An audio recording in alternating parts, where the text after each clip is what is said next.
तत्पत्रविशालनेत्रं बिम्बाधरं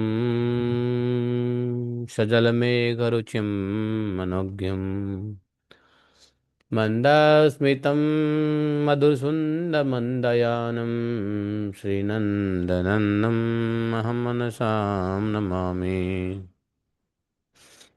मञ्जीरनुपूरणवत्काञ्चि शिहारकेसरिन्नखप्रत्यत्नसङ्गम् दृष्ट्यार्तिहारिं शिवेन्दुविराजमानं वन्दे कलिन्दतनुजातटबालकेलिं पूर्णेन्दुसुन्दरमुखपरिकुञ्चिताग्रा केशानवीनघननीलनिभा स्फुरन्तः राजन्तानतशिरः कुमुदस्य यस्य नन्दात्मजाय सबलाय नमो नमस्ते। बोले नंदनंदन भगवान श्री कृष्ण की जय।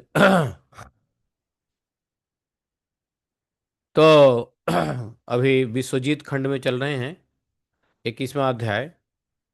तो देखा कि कल दुर्योधन लड़ाई के मैदान में आ गया, मूर्छित भी हुआ।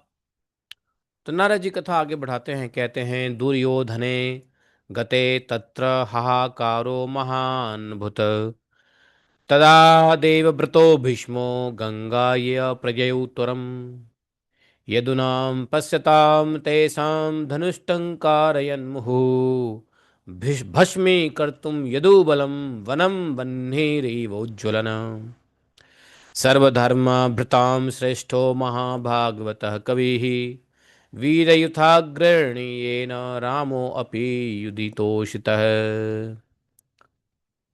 नारद जी कहते हैं, महाराज मिथिलेश्वर राजन, दुर्योधन के चले जाने पर वहां बड़ा भारी हाकार मचा, क्योंकि दुर्योधन मूर्छित हो गए ना।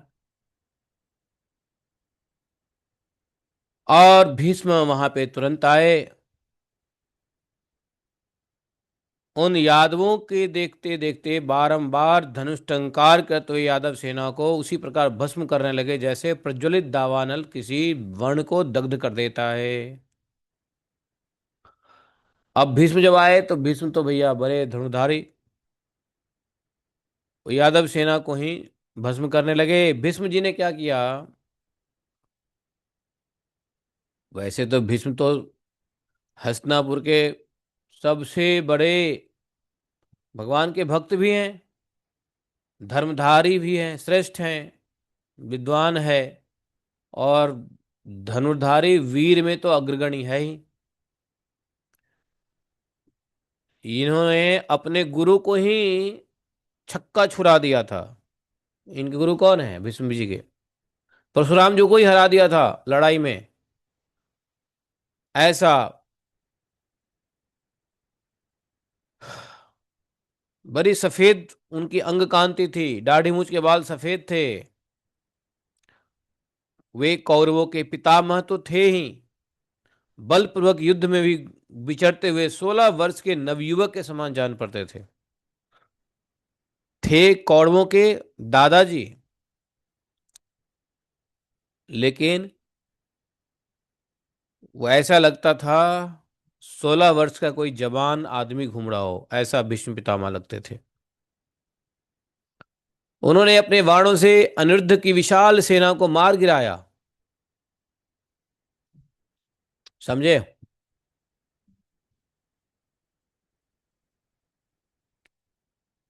यादव कुल के सैनिक सब छिन्न भिन्न हो गए।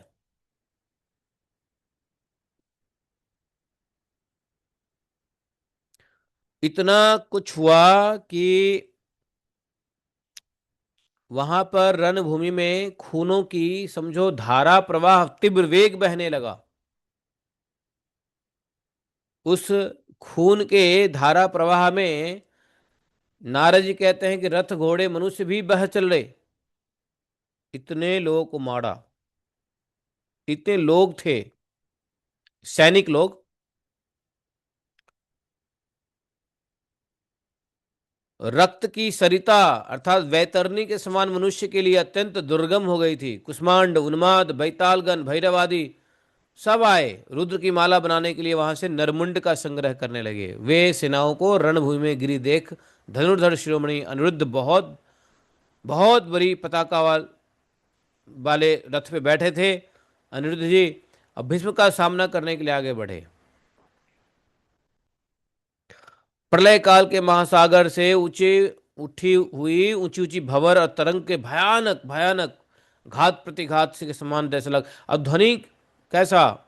गंभीर नाद। भीष्म के धनुष की प्रत्यंचा को प्रद्युम्न नंदन अनिरुद्ध ने एक बार ही बाण से काट डाला। अनिरुद्ध जी भगवान के पोते थे, फिर भी जब भीष्म का सामना हुआ अनिरुद्ध जी से, तो अनिरुद्ध जी ने भीष्म के प्रत्यंचा को काट डाला, धनुष की प्रत्यंचा को। भीष्म ने दूसरा धनुष उठाया, प्रत्यंचा चढ़ाई। सबके देखते देखते उस पर ब्रह्मास्त्र का संधान किया।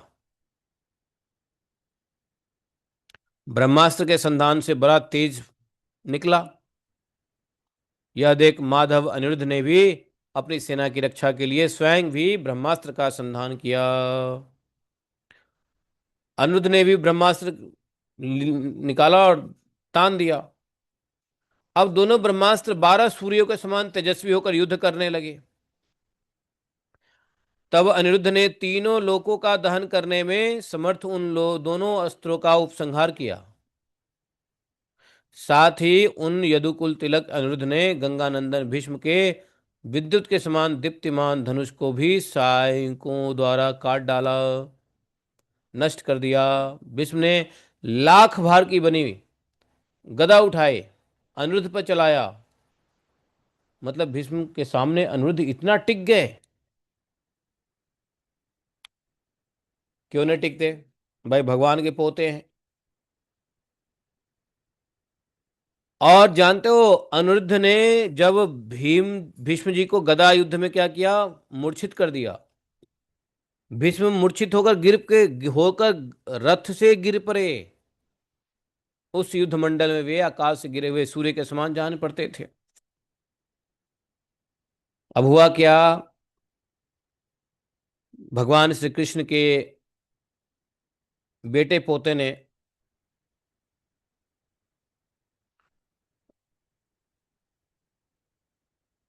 भीष्म जैसे को भी हरा दिया।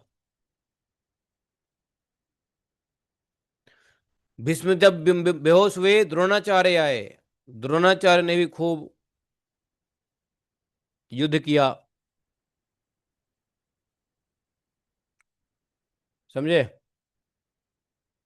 अब हुआ क्या? इस युद्ध के बीच में ही भगवान श्री कृष्ण और बलराम जी दोनों प्रकट हो गए।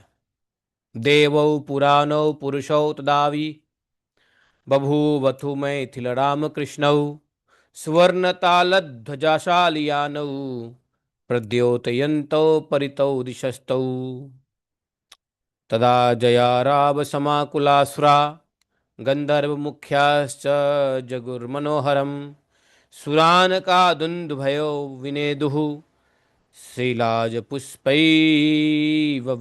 सुरस्त्रियः।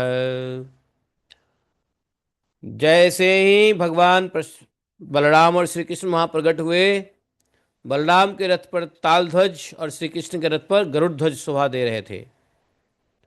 दोनों भाई अपने दिव्य कांति से संपूर्ण दिशाओं को दे दीप्यमान कर ही रहे थे। देवता जय जय करके जय जयकार कर रहे थे ऊपर आकाश में खड़े बैठे।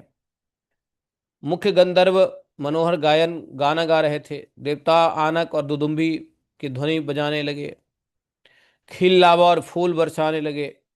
उसी समय यदुवंशी वीर परमेश्वर बलराम और श्री कृष्ण के चरणों में प्रणाम करने लगे। दुर्योधन आदि कौरव सब और अस्त्र शस्त्र रखकर उन्हें उत्तम भेंट अर्पित करने लगे।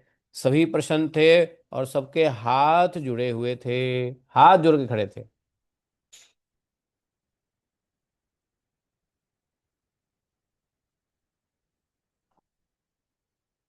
वहां पर भगवान ने क्या किया?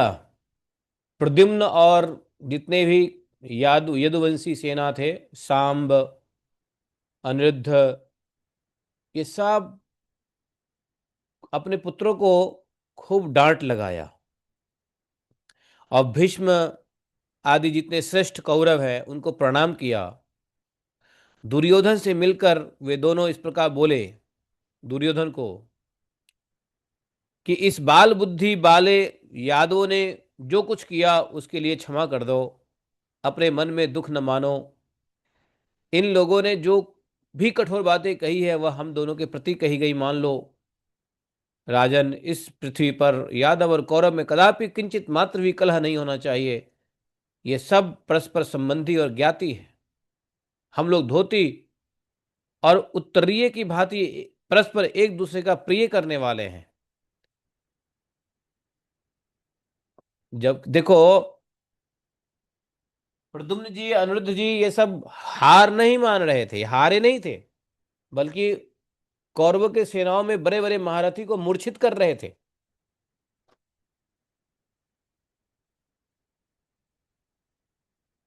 भगवान कृष्ण और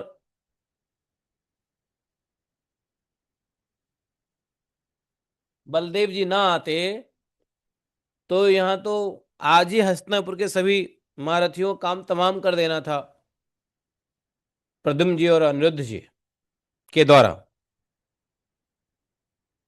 लेकिन भगवान को तो अभी और लीलाएं करनी है। भगवान को अलग तरीके से मरवाना है इन योद्धाओं को। ये सब भगवान के कप ऑफ टी हैं।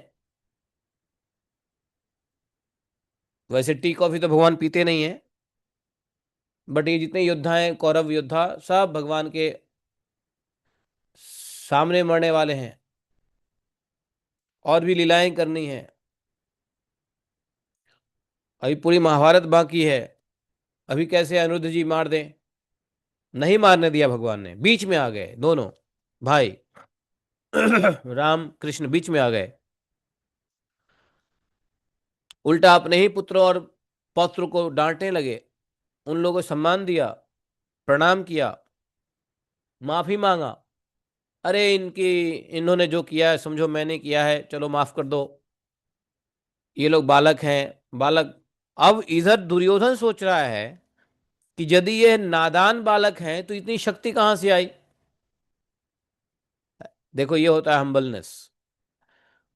भीष्म जैसे धनुर्धर को भी, धुरंधर को भी जब बेहोश कर दिया, मूर्छित कर दिया, धूल चटा दिया, ब्रह्मास्त्र का संधान पे ब्रह्मास्त्र का संधान जवाब दिया, उसको कृष्ण कह रहे हैं कि ये बालक हैं और बालकपन में जो कुछ गलती कर दी है माफ कर दो। वास्तव में दुर्योधन का थोड़ा सा यहाँ पे ईगो बुस्ट हुआ।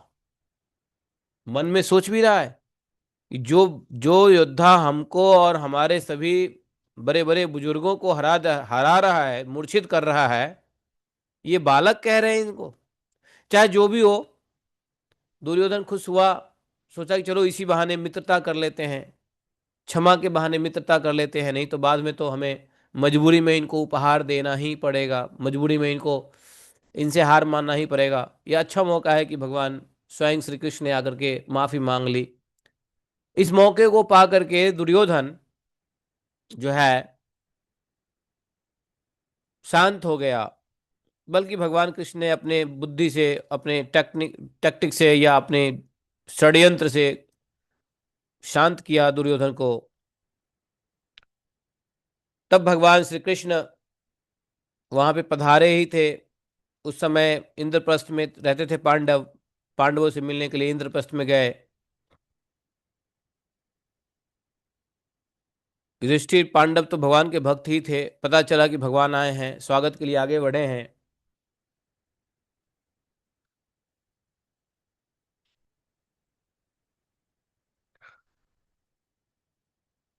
और भगवान ने स्वयं अर्जुन और भीम को हृदय से लगाकर कुशल समाचार पूछा है। नकुल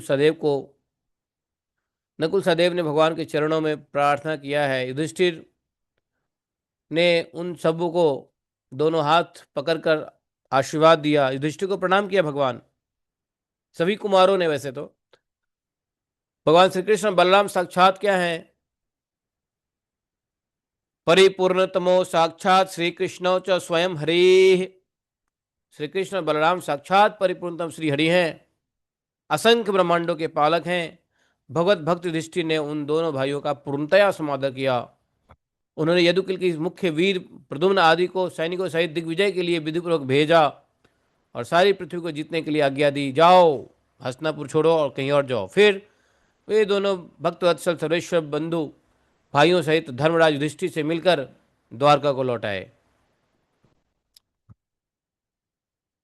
नारद जी कह रहे हैं, देखो महाराज, के नरेश को बोले कि गौर और श्याम वर्ण वाले दोनों भाई बलराम और श्री कृष्ण सबके मन को हर लेने वाले हैं। इस प्रकार मैंने तुमसे श्री कृष्ण की चरित्र कहा है, और बताओ क्या सुनना चाहते हो? बहुलास ने एक प्रश्न किया है। बोले महाराज, बलराम सहित श्री कृष्ण जब कुशस्थली को गए तब साक्षात भगवान प्रद्युम्न हरि ने क्या किया? अद्भुत चरित्र सुनने का मन कर रहा है कि नहीं? नारद जी बोले, अच्छा। साधु पृष्ठम तया राजन धन्यस्तम तत्प्रभावितम श्री कृष्ण चरितम श्रोतुम पात्रम तमसि भूतले। बोले राजन, तुमने बहुत अच्छी बात पूछी है। तुम भगवत प्रभाव के ज्ञाता हो, धन्य हो। इस पृथ्वी पर श्री कृष्ण चरित्र को सुनने के पात्र सुयोग्य अधिकारी तुम ही हो। हे नरेश्वर, श्री कृष्ण के चले जाने पर अजात शत्रु राजा युधिष्ठिर ने शत्रुओं से प्रद्युम्न की रक्षा करने के लिए स्नेहवश उनके साथ शीघ्र ही अपने भाई अर्जुन को भी जाने की आज्ञा दे दी, क्योंकि उनके मन में बाहरी शत्रुओं से प्रद्युम्न आदि पर भय होने का आशंका था। उसी के बाद अर्जुन के साथ प्रद्युम्न और यदुश्रेष्ठ ये सब सेना को लेकर तत्काल दूसरे देश में, जिसका नाम है त्रिगर्त जनपद, पहुंचे। त्रिगर्त के राजा धनुर्धर सुशर्मा ने सशंकित होकर महामना प्रद्युम्न को भेंट दिया। फिर वहां से गए मत्स्य देश। फिर राजा विराट से पूजित हुए। राजा विराट ने भी बहुत सारे धन दिया। तब प्रद्युम्न जी की आज्ञा पाकर चारु देश न सुदेश न पराक्रमी चारु देश चारु चारु गुप्त भद्रचारु चारु चंद्र चारु चारु विचारु और 10वां चारु, ये 10 रुक्मिणी के पुत्र थे। सब वापस कहाँ आए? कौशाम्बी नगरी के चारों ओर से घेर लिया और उनके बांध से राजधानी के महलों के शिखर कलश ध्वजा तोरका आदि चूर चूर होकर गिरने लगे, जैसे बानरों के प्रहार से लंका की अट्टालिकाएं टूट कर गिरने लगी।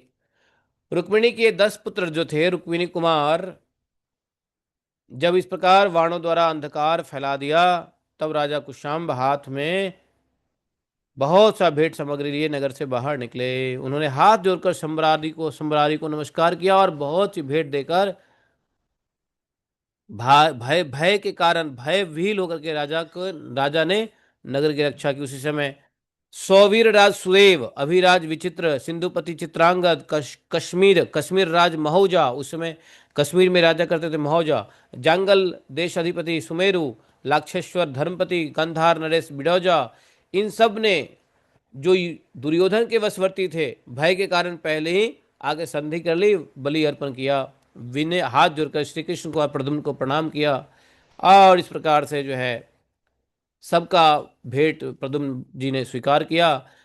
उसके बाद मलक्ष्य से देशों पर विजय पाने के लिए गए। मलक्ष्य देश भी गए, यूरोप कंट्री। वहां पे मलक्ष्य देश में एक राजा उस समय हुआ करता था, क्या नाम था उसका? काल यवन।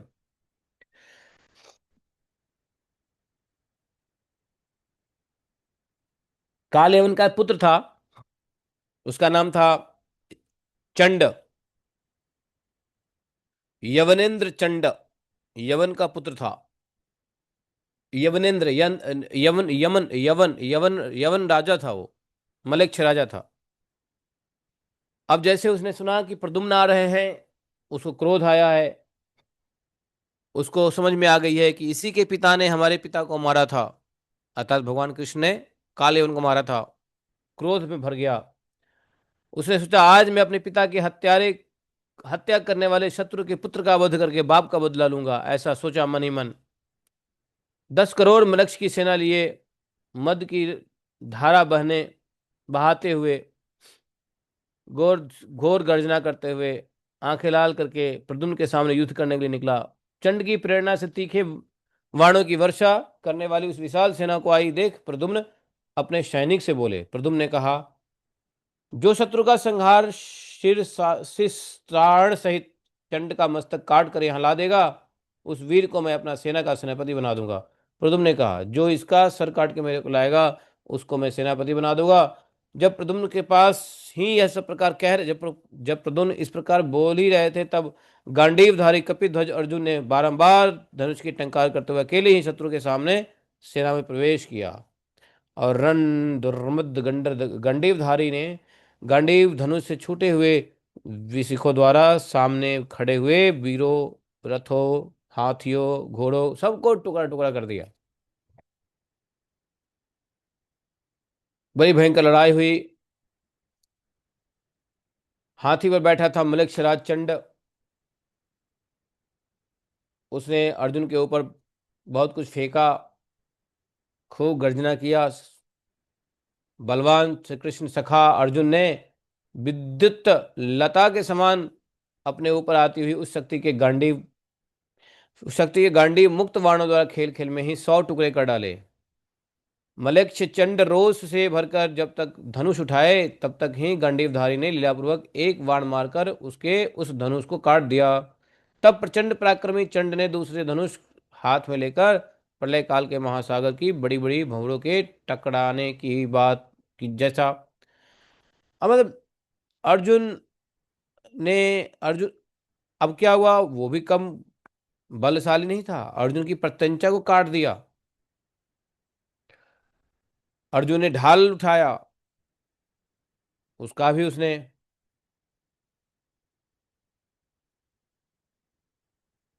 फिर जैसे इंद्र वज्र के समान वज्र चलाता है, वैसे ही अर्जुन ढाल से आक्रमण किया।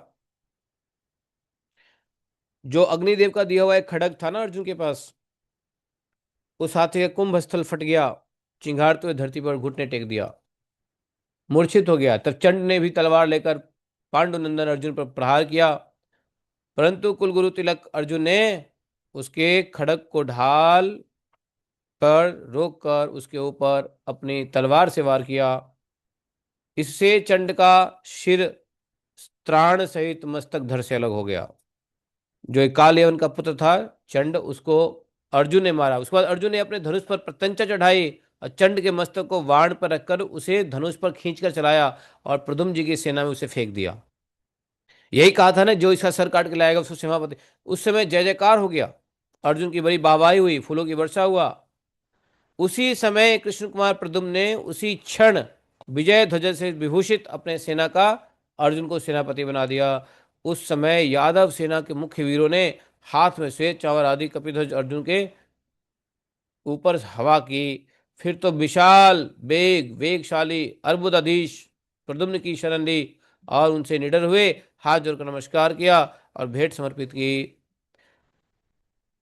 इसी प्रकार से मुरंग मुरंग मुरंग के राजा मंदहास ने भयभीत होकर प्रद्युम्न जी को 10 लाख घोड़े दे करके सलामी ठोका। इस प्रकार भारत खंड पर विजय पा करके यदुकुल तिलक श्री कृष्ण कुमार हिमालय को दाहिने कभी करके पूर्वोत्तर दिशा की ओर प्रस्थान किया। पूर्व उत्तर दिशा, वहां पे जब जाता है तो बाणासुर मिलता है। बाणासुर भी भेंट ले आता है, दोस्ती कर लेता है। तो ये जो है कथा हम लोग विश्वजीत खंड में यही सब है। यादव सेना और यक्ष सेना का घोर, फिर यक्ष भी मिलेंगे, यक्ष से भी लड़ाई होती है। गणेश पूजन भी करते हैं।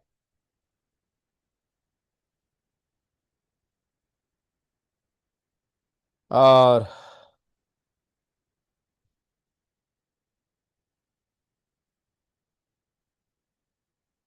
बड़ी भयंकर लड़ाई चल रही है, मतलब ये किसी कोई किसी से जीत हार नहीं सकता था। प्रद्युम्न जी हो चाहे अनिरुद्ध जी हो चाहे सांब हो, बड़े सब बलशाली थे। अब समझ लो कि ये यादव इतने बलशाली थे, तो भगवान ने इनको पृथ्वी से साफ करने का ही सोचा, अपने साथ ही अपने से पहले इसको ले जाऊं, क्योंकि इतना बलशाली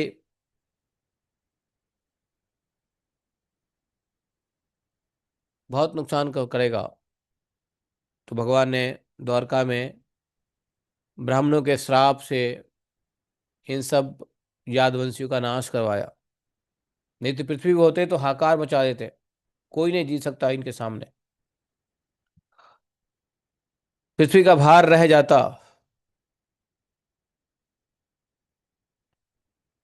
इसलिए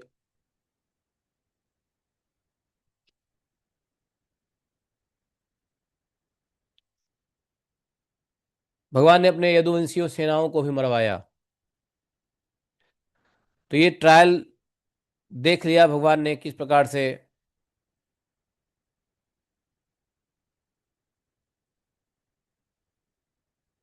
ट्रायल ही कह सकते हो, क्या कह सकते हैं। तो ये हुआ 26वां अध्याय, 25वां अध्याय। 24वां अध्याय में हम लोग कल पढ़ेंगे। याद रहे ये प्रद्युम्न कुमार जी सिर्फ पृथ्वी पे ही नहीं, सातों द्वीप द्वीप सॉरी द्वीपों सभी द्वीपों में जाकर के कंफर्म करेंगे।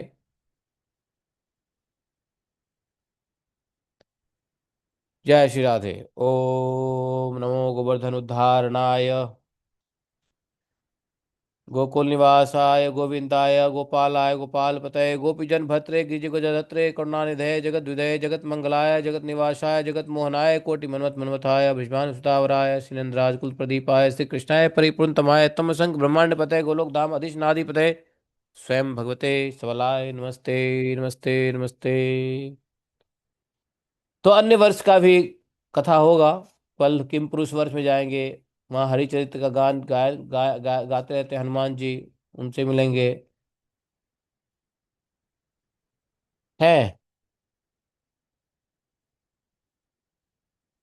आज के लिए इतने काफी है। जय जय श्री राधे श्याम, हरे कृष्ण।